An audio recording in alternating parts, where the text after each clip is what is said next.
morning, everyone. Welcome to robotics class. This is week 20. Gosh, I can't believe we're on week 20. And so this week we're actually moving into unit 4. So we're going to be learning how to navigate a maze. And they're going to be introducing you to what they call the bumper sensor. And so this is going to be another tool that you can use to move your robot around. So we're going to learn about what that is and how to use it.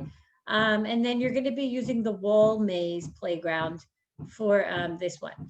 So let me put on this quick little video that kind of shows you just what we're going to be doing.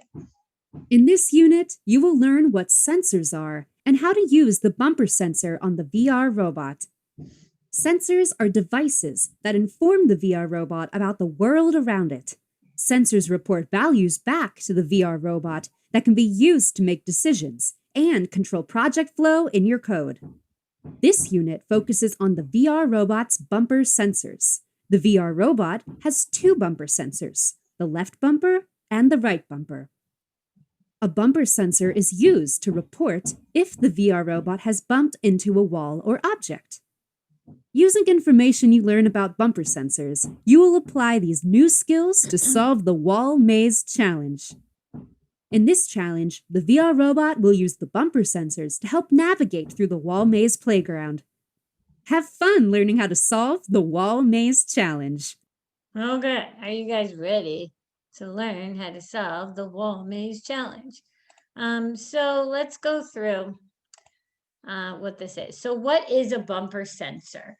So we're going to be talking about that, and then I'll show you guys. So I'll go in, and of course I'll do the code with you. So you're going to learn that the bumper sensor is a type of switch, and that it either releases a true or false value. So obviously true if it's touching something, false if it's not, right? So it has two bumper sensors on the front of the robot. So there they are. So these are what's used to actually sense if it's touching a wall or touching an object or something. So it says the bumper sensor will report a sensor value of true when it's pressed and false when it's released. Okay. And then, so what do you think if we were like taking a look at the maze? Hopefully you're starting to see how this could be helpful, right? Because you could easily program the robot and tell it that every time it hits a wall that it should turn because it knows that it can't go straight anymore. So that's why this is going to be helpful, because it'll be able to help the robot get through the maze. And you don't even have to know if you're turning right or left or anything, because you just know that you're going to try turning every time that you hit a wall until you can figure out where you're going. So it's used to determine if the robot's touching an object or a wall, right? And then this is what the block looks like. So it'll have left bumper or right bumper, right? And then it will be able to return the value to you, such as true or false, depending on if it's touched or if it's not, right? So sensors, if you think back when we were in the beginning of the year, we were learning about the 4 characteristics of robots, right?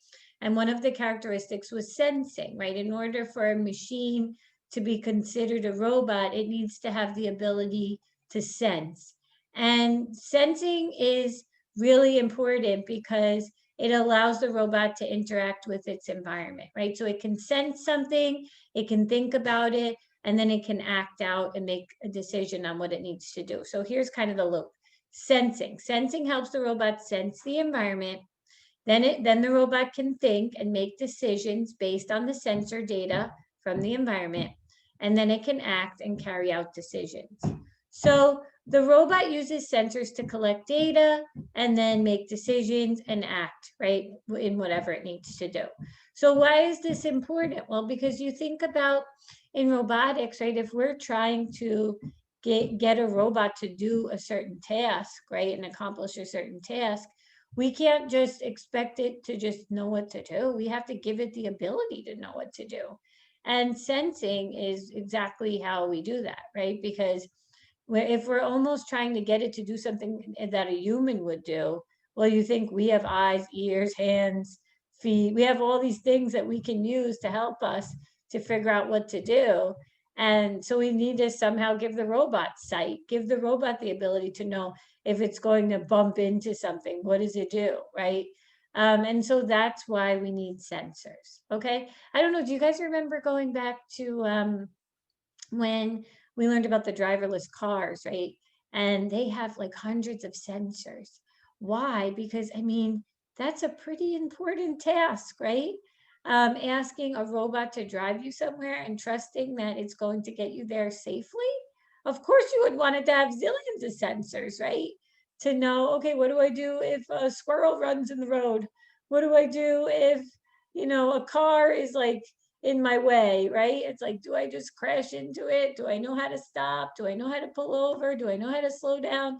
And so if you could imagine, that's got to be a crazy job working on those driverless cars, right? And trying to come up with a way to give them the ability to sense and think and then act safely to keep people alive that are in the car, right?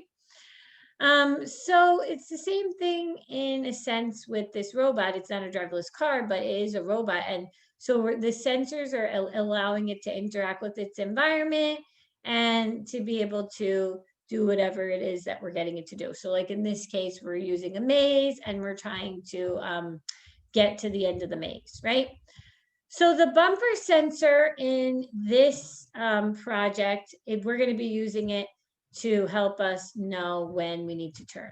So the VR robot's going to drive forward and then it's going to make a 90-degree turn right or left. And it depends when the bumper sensor is pressed, right? So the left bumper sensor, if it's pressed, then it's going to turn right. So let's see, I want to have you guys actually, hang on one second. I want to have you, we're going to work on doing an example of this. Okay, so let's just try out some basic code here. So if you pull out, I just pulled it out. If you pull out the drive forward block, and then if you go under control and you take the wait until block, and then under sensing is where you're going to find the blocks for your sensors.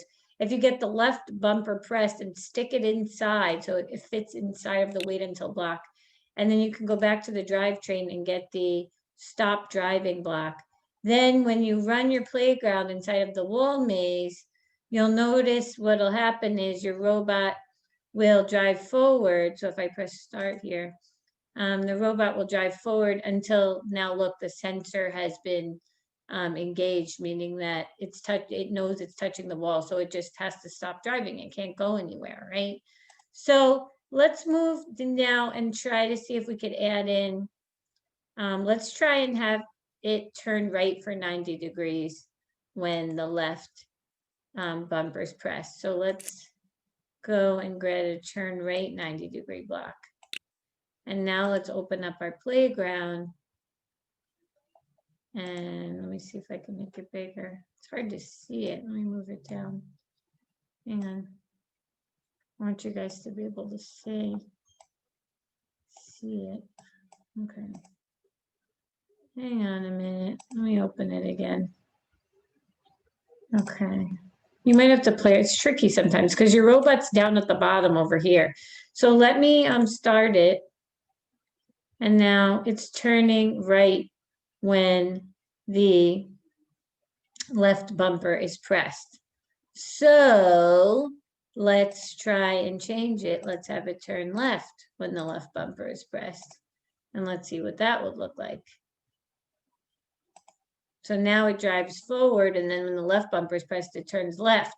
So that looks like that would be right, because now it looks like it could continue driving forward, right, until what? It hits the next wall, and then we could figure out what we would do. So we're trying to really get through the maze, and which we're not going to do that today. We're just kind of just learning how the bumper sensor works.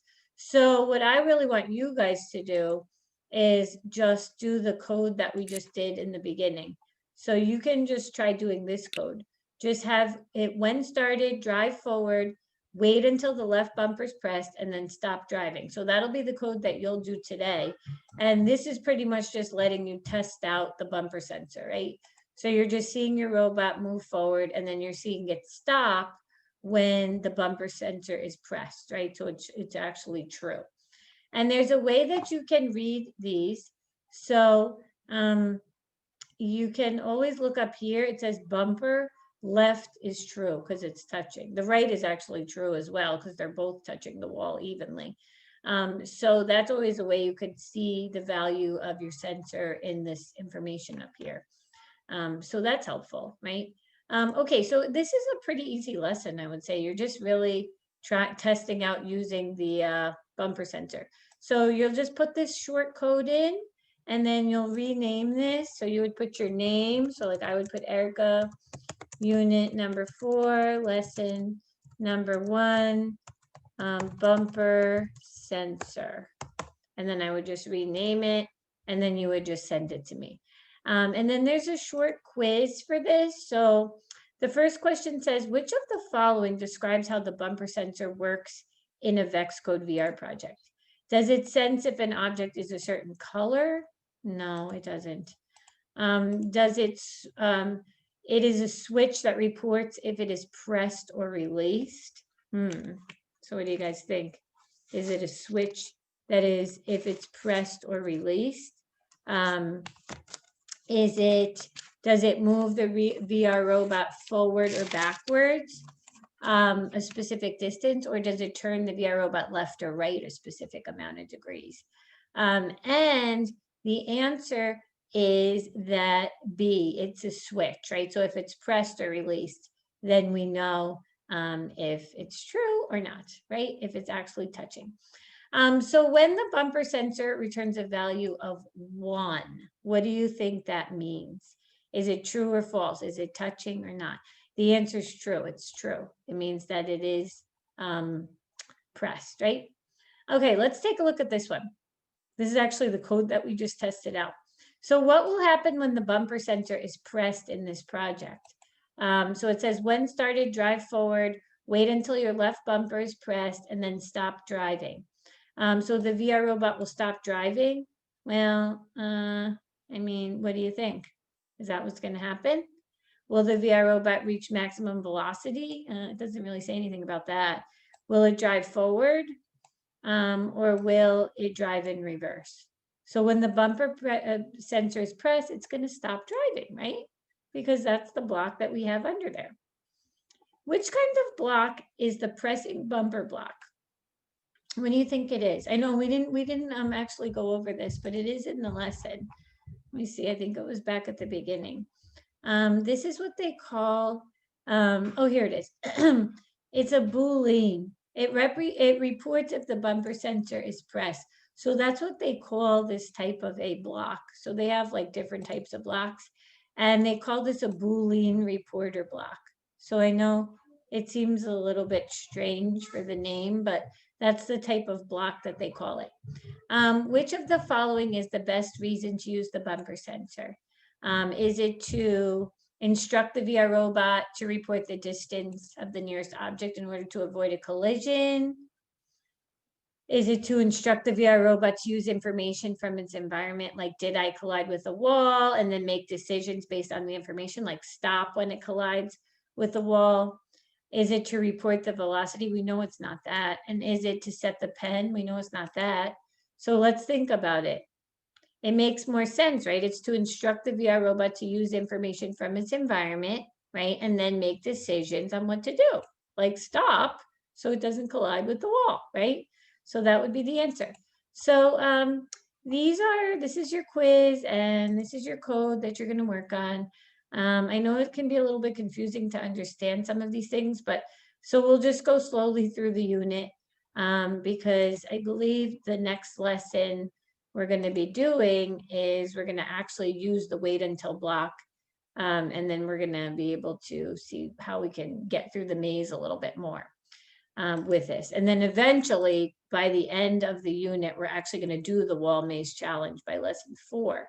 But we'll just build up slowly so that way it's not this crazy confusing thing. So why don't you just start out this week, do your drive forward, put in your bumper sensor, and then put in your stop driving, and make sure that your robot stops driving when it touches the wall. And then just take your quiz to review everything with the bumper sensor. Okay? All right, guys. So if you have any questions, you can reach out to me in email. Otherwise, give it a shot, try it. If you're ever stuck on something, yeah, just email me so that way I can help you. All right, guys. I'll see you next time. Bye.